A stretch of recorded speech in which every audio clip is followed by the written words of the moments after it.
Ok, comenzamos ahora sí.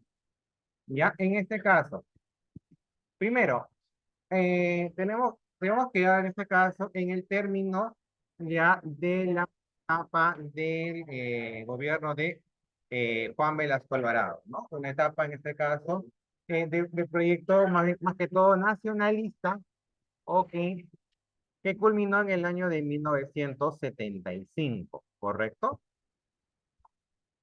Ya, ¿cuál es la particularidad de esta etapa? La particularidad de esta etapa en este caso es que la caída del régimen de Velasco prácticamente fue impulsada por su propia institución, o sea, por el ejército. Y es más, Morales Bermúdez perteneció en este caso a su Consejo de Ministros, o sea, era gente de su entorno la que le dio el golpe de Estado a Velasco.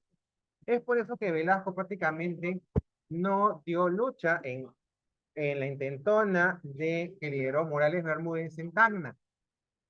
Cuando Velasco decide llamar a sus eh, generales, ¿no?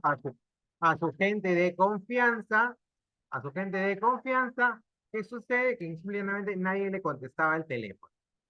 Lo que interpretó Velasco es que simplemente ya no tenía el apoyo, en este caso, de su institución y comienza una etapa, en este caso, eh, que cambia la dirección en sentido del gobierno. Un gobierno en una primera etapa de corte nacionalista que tuvo que adoptar ciertas administración de izquierda. ¿Por qué? Porque en este caso habían decisiones que generaron en este caso el cierre de relaciones con los Estados Unidos. Primero la explotación de la IPC, posteriormente la etapa de expropiaciones, no solamente de la IPC, sino en este caso de los grandes fondos por la reforma agraria. Entonces, el golpe de Morales Bermúdez lo que hace en este caso es cambiar esa dirección, ya que el gobierno de Velasco incluso mismo se vio forzado a tener relaciones con países, en este caso, del bloque, de un bloque anticapitalista como la Unión Soviética de ese momento, Cuba de ese momento, y también en este caso, gobiernos progresistas de América del Sur. Entonces, el régimen en este caso es un régimen, es un estilo contrapuesto, ¿ok?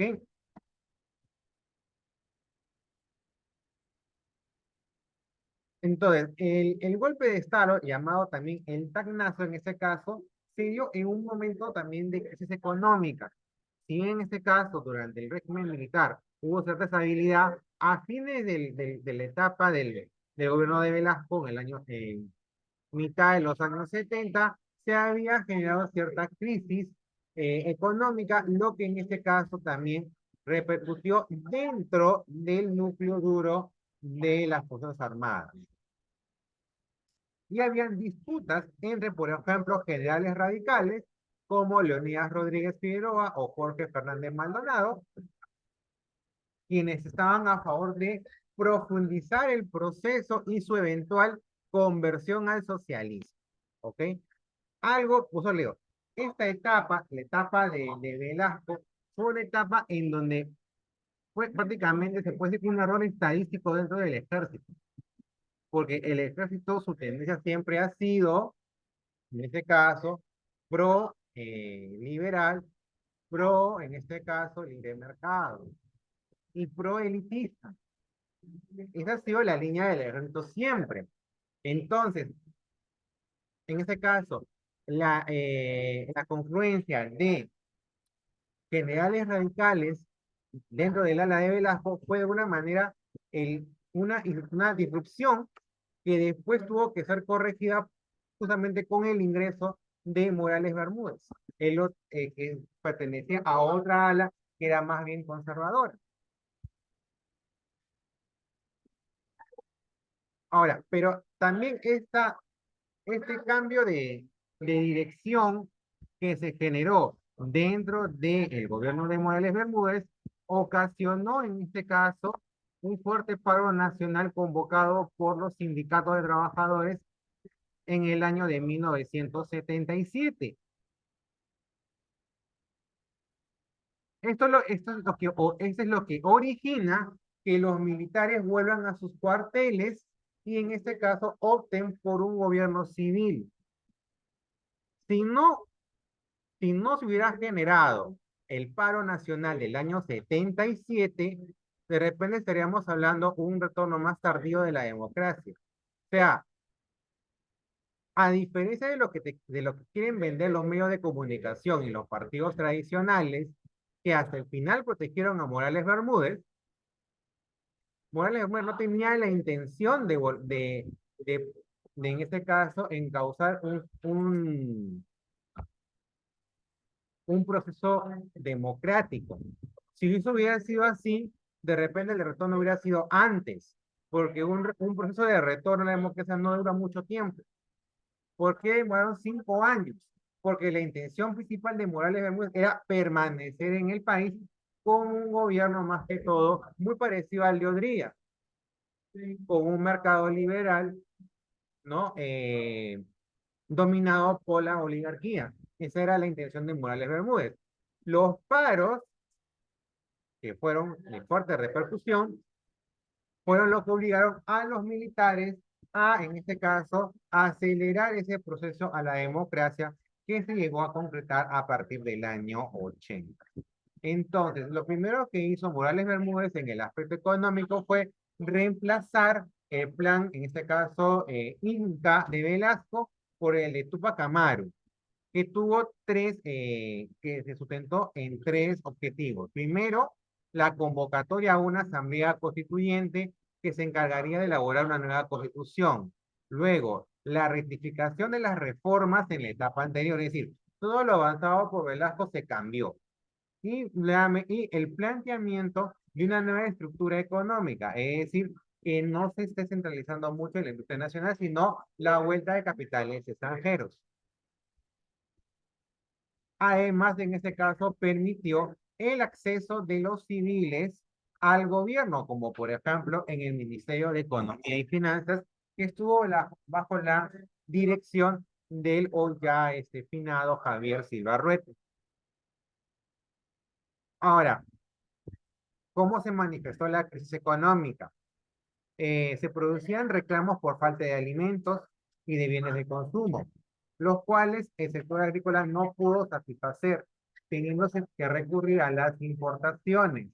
Las industrias necesitaban maquinarias e insumos, pero la ausencia de inversión extranjera privada, esto debido a las privatizaciones, perdón, estatizaciones, en este caso no les permitió obtenerlos. Entonces, para solucionar esta situación, el ministro de Economía aplicó una dura política de estabilización económica y reestructuración de la deuda, lo que llamaron paquetazos económicos. Y para lograr esto, tuvieron que forzosamente devaluar la moneda y congelar los precios. En el aspecto interno, los 5 gobiernos de segunda fase de gran tensión política y social continuó, ok, pero ahora en esto agravado por la situación económica complicada, pero también en este caso dire- eh, por una dirección política también agudizada, ¿no? En este caso de enfrentar a los régimen, a los opositores al rey. La moneda se siguió devaluando, ¿no? Y el costo de vida en este caso, disparó. La inflación llegó hasta el 40% como consecuencia de este malestar. El 19 de julio de 1977, la CGTP, la Confederación General de Trabajadores del Perú, organizó una huelga general que fue la más vibrante de los últimos 50 años, la que fue acatada prácticamente por todos. Aquí es donde el gobierno siente el repudio del pueblo y empiezan a ver las cosas desde otra perspectiva. El malestar económico, los toques de queda, las deportaciones, porque se siguió expulsando en este caso, a toda persona de distinta tendencia política se fueron expulsando del país y estos 9 días traen como consecuencia que el gobierno decía acelerar el proceso para, en este caso, la realización de la Asamblea Constituyente. Paralelamente al ingreso, al desarrollo del régimen de Morales Bermúdez, los servicios de inteligencia de países como Argentina, Chile, Bolivia, Paraguay y Uruguay se reunieron en 1975 con altos mandos militares de la llamada DINA. La DINA es la Dirección de Inteligencia Nacional o también llamada la Policía Secreta de Chile. Más o menos es el símil de lo que de lo que es la CIA de los Estados Unidos. Más o menos.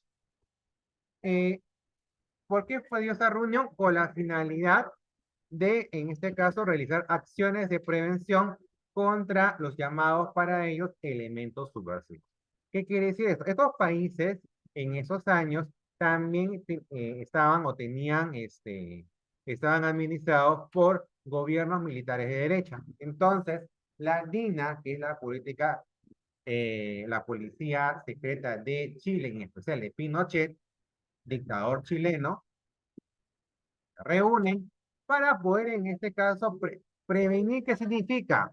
Significa secuestrar, capturar opositores, opositores de izquierda, opositores a su régimen.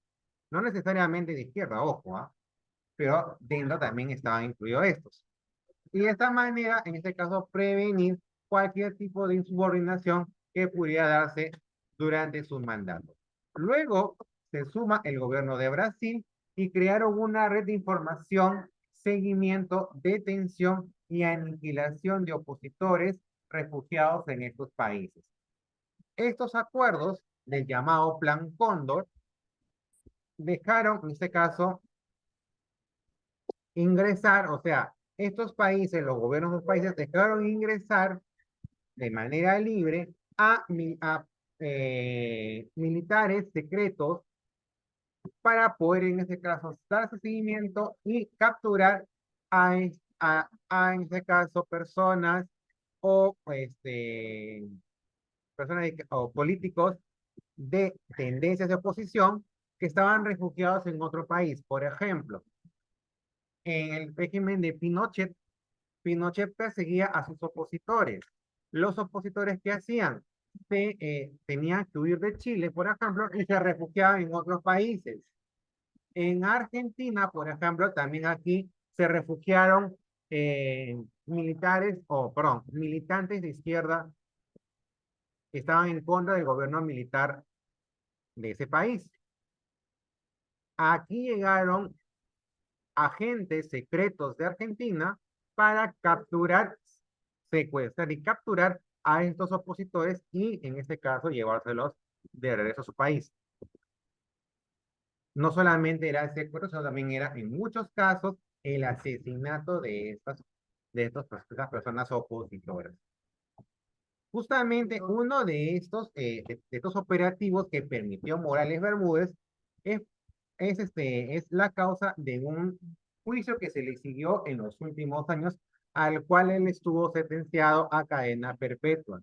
Sin embargo, en este caso, los partidos políticos, el sistema político peruano, nunca permitió que Morales Bermúdez sea extraditado a Italia, donde tenía que haber cumplido sentencia, bajo la excusa que Morales Bermúdez había sido un símbolo de la democracia. ¿Y por qué tanta veneración con Morales Bermúdez? Si fue un dictador que permitió, en este caso, secuestros, crímenes a sus opositores, porque fue el que les devolvió la democracia, entre comillas. Es decir, permitió que los partidos políticos gobernaran en este caso, al gobierno, al ejecutivo, al legislativo. Solamente por eso. Entonces, en este caso, ya, si bien dentro de los participantes del Plan Cóndor no estaba el gobierno de Morales Bermúdez, o sea, no estaba en lo formal, pero en la práctica sí hay evidencia de que este gobierno participó o permitió, en este caso, operativos del Plan Cóndor dentro de nuestro país.